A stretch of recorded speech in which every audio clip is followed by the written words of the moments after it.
Hey, welcome back everybody. You are listening to Ultimate Affiliate Marketing. This is your host, as always, it's Paul Mott here.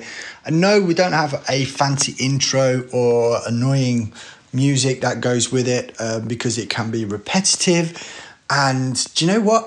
It's crazy, right? I've been listening to a lot of podcasts recently because obviously I'm podcasting every day. So that's the thing, right? And I do notice that there's this kind of like repetitive spiel to it. And when the podcast episodes are only like, 10, 15 minutes long or something like that, that time can go really fast. And then you get hit automatically, with the next podcast. It's a little bit like watching YouTube videos or Facebook videos. If you don't touch anything, it auto plays the next video. And it is exactly the same on podcasts as well. So some people that are listening right now will get this, and if they're listening to my podcast, then there'll be another podcast. But the thing is with the podcast, right, and I don't know about you, maybe it's just me being cynical, but I just get really fed up with intros. It's crazy, right? If you listen to the first 10 episodes of this podcast, I have an intro, right? And I also have an outro as well. And I just think to myself, man, that must have been so tedious for people to listen to.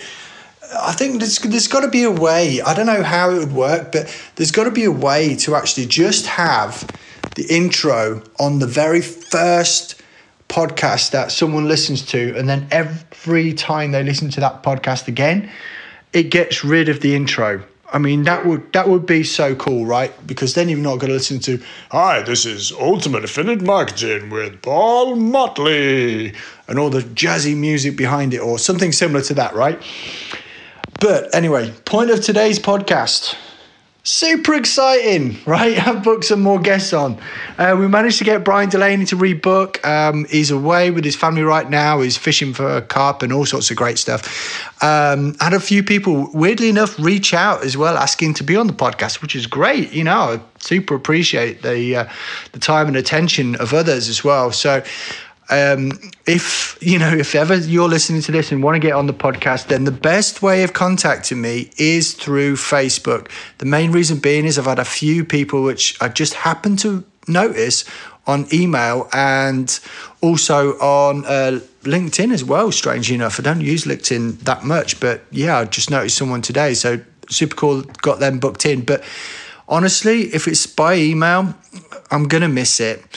And that is purely because I might get 100 to 200 emails every day, mainly because of what we spoke about before, which is kind of like, opting into people's lists to sort of like generate and see how people are emailing and stuff. So there's a ton of emails, and a lot of the times I'll only pick out the ones which immediately come to my attention, which unfortunately might mean that I miss some. So, if you're listening to this and you want to get on the podcast, contact me directly through Facebook, please. But anyway, if this is your first time listening, then you might thinking, come on, Paul, get to the meat, get to the actual content, for goodness sake. But yeah, this is, I do these podcasts every day, and there's a whole ton. We're like getting up in towards the 90s now, the podcast episodes, which is amazing still. It's still a part of my day, still an important part of my day, because I have literally my mind goes like 600 miles per hour. And just by doing these podcasts allows me to ground a little bit. It gets the ideas out of my head and hopefully into your ears so that you can take action on it. So that's the whole point of it. And not a lot of people actually do this, but go and check the show notes. Okay? Inside the show notes is where the cool stuff is. I can't say this enough, because as I was just literally messaging someone on Facebook, we were chatting about the podcast, and I was saying I'm getting thousands of downloads every month, which is totally awesome.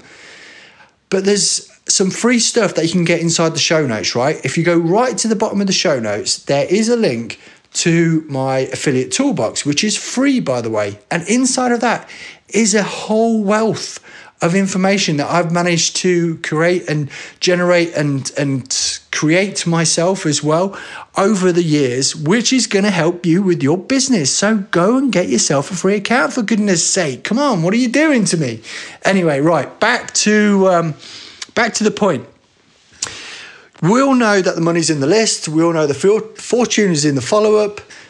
But I just happened to get onto something here, and I was really interested in it. And I'm actually literally just sent out an email, right? And I'm going to tell you exactly what it is.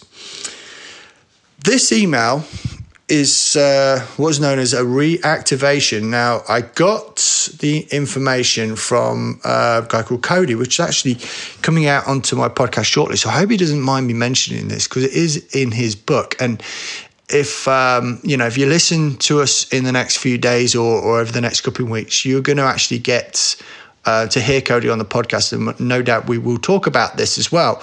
But this was amazing, right? And I just thought, do you know what? This is something that I need to do right now. And it is called the reactivation, right? Reactivation marketing.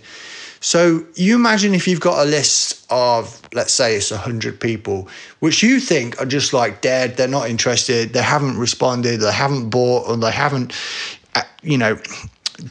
really done anything with you or bought any of your offers or clicked through to affiliates or offers or anything else like that. Well, guess what? You can actually go back and try and reactivate them and just like go back and say, hey, are you still interested in X, Y, and Z? Let me know and sign it off. That's it, right? That's it. I am testing this out right now. Okay, right. I have an affiliate offer which is worth a $500 commission, and I've just sent it out to a list of people which opted into the offer in the first place, right? Which is like extremely hot, extremely targeted. And I'm just going to see how well this thing does, because if it actually works and I get any sort of commission, I'm going to be singing. Wow, I really don't like my singing voice, but I may be singing about this for the next couple of weeks. So I'm going to try it out on a few different lists, because you probably know this if you listen to the podcast before. And again, it's your first time, then make sure you subscribe, go back and listen to the rest of the podcast, okay?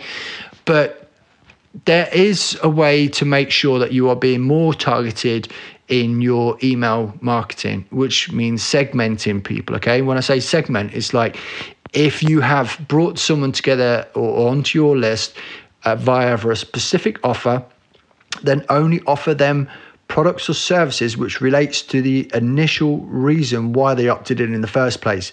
Because the best example that I can ever think of, and it doesn't relate to affiliate marketing at all, but if somebody has opted in for dog training, for example, you don't then send them an email about cat products later on, okay?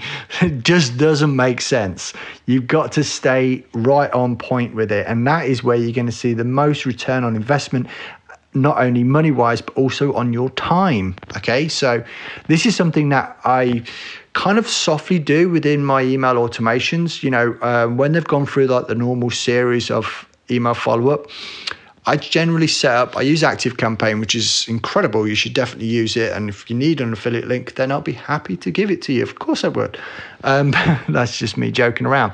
But what I tend to do is I remember ages ago reading and watching some of Ryan Dice's stuff from Digital Marketer.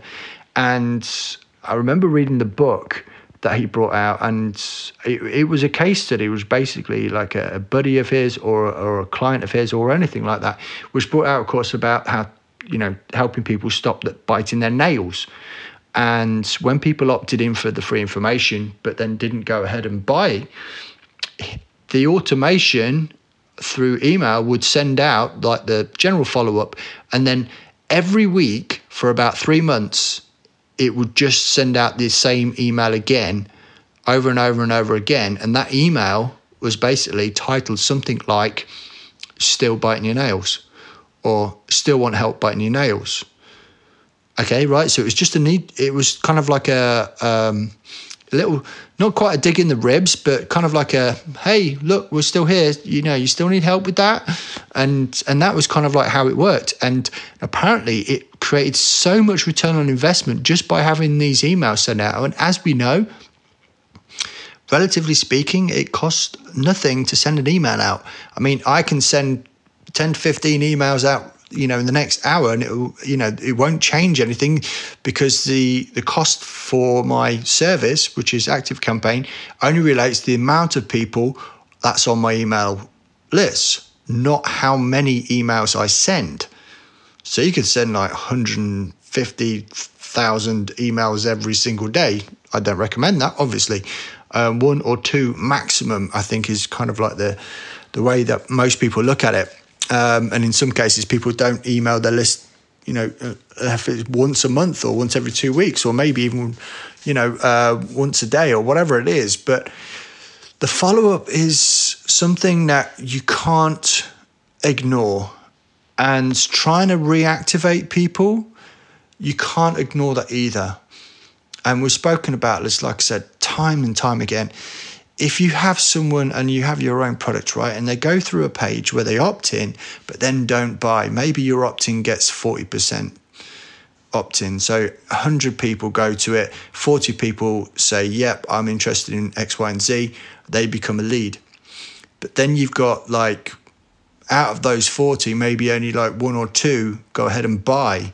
Well, all of a sudden now you've got between 38 to 39 people which actually opted in but didn't purchase. So you should send those people more emails to send them back to the sales page. It kind of makes sense. That's remarketing right there and then.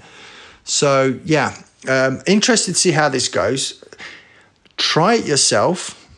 Let me know how things go. And as I said right at the beginning of the podcast, if you do want to appear on the podcast itself, it doesn't matter where you're from, what you do, or however many people you have in your audience, or how big or small you think you are, whatever it is, doesn't matter. I'm happy to have you on. We'll just have a chat, whatever. Ultimately, if I can help more people and I can put your message out to more people, then more's the better. Okay, so anyway, I'm going to sign off now. It's been super cool. I love doing these podcasts, so I hope you listen again real soon, and we will catch you again tomorrow.